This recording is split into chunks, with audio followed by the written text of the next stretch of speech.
So value traps, where are they today?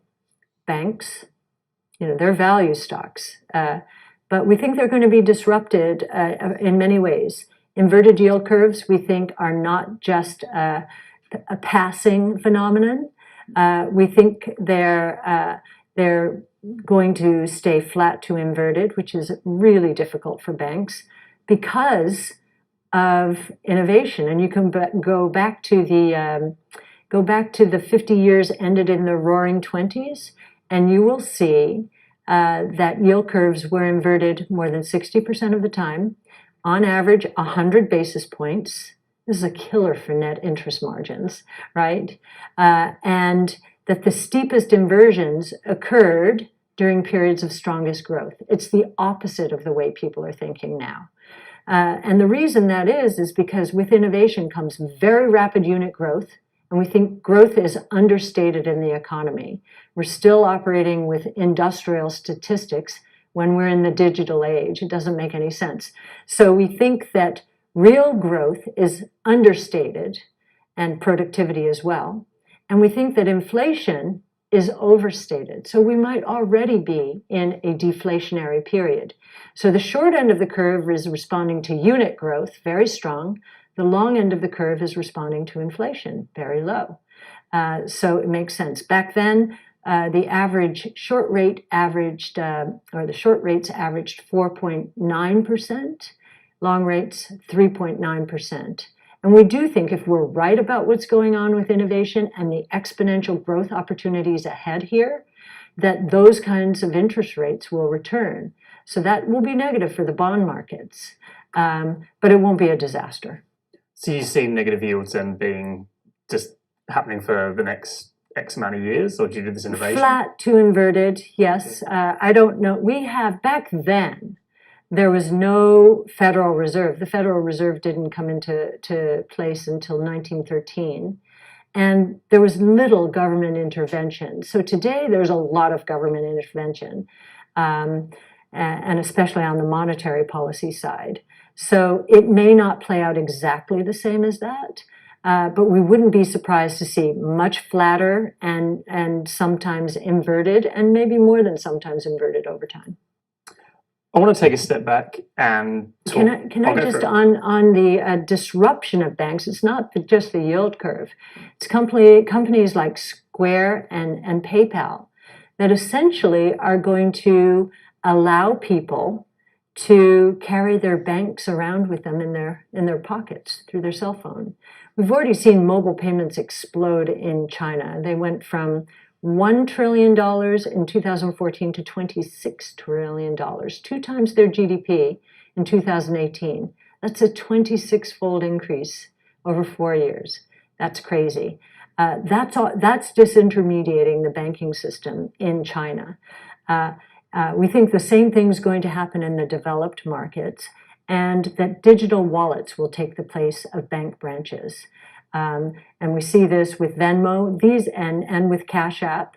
And these are networks that are going viral because of social networking.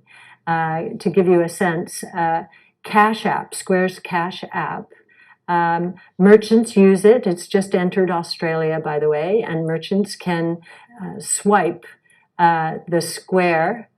swipe a credit card through the Square for payments, and payments will accumulate in the Cash App.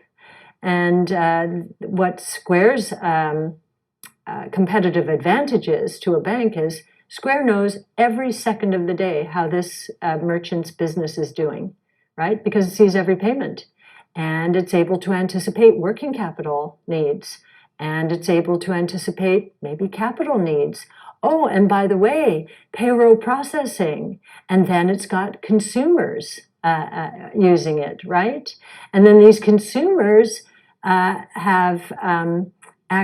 consumers are responding to Cash App Friday or Super Cash App Friday, when Square is giving away, maybe in conjunction, this did happen with Burger King, they'll repay $10,000 of school loans if the winner is chosen. I mean, if whomever is chosen. So of course everybody starts applying for the Cash App. They would like to have access to that opportunity.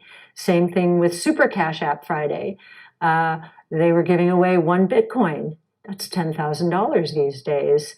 That caused another surge in Cash App applications. So their cost of customer acquisition is roughly $20, whereas a bank, to get one credit card customer, has to pay anywhere from $300 to $1,500.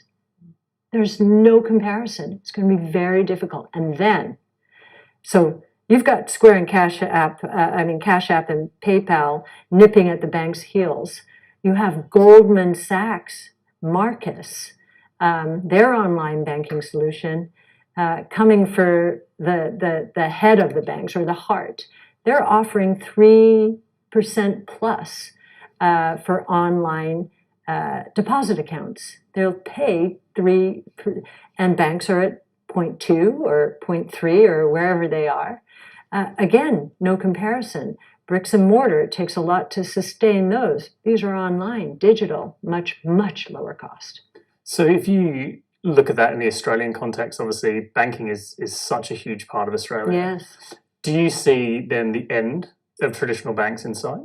Well, I don't know how your regulators are going to try and protect the banks. It could be they do, because they feel it's such an important industry. So I don't know enough about how your regulators feel about innovation and how they're reacting to it. I think it's hopeful that they've allowed Square into your country, and I think that's a very good thing, right? But I do believe that banking is going to be commoditized. I mean, we're seeing that happen right now. It's already gone through tough times, and I think it continues to go through tough times because of fintech and inverted yield curves.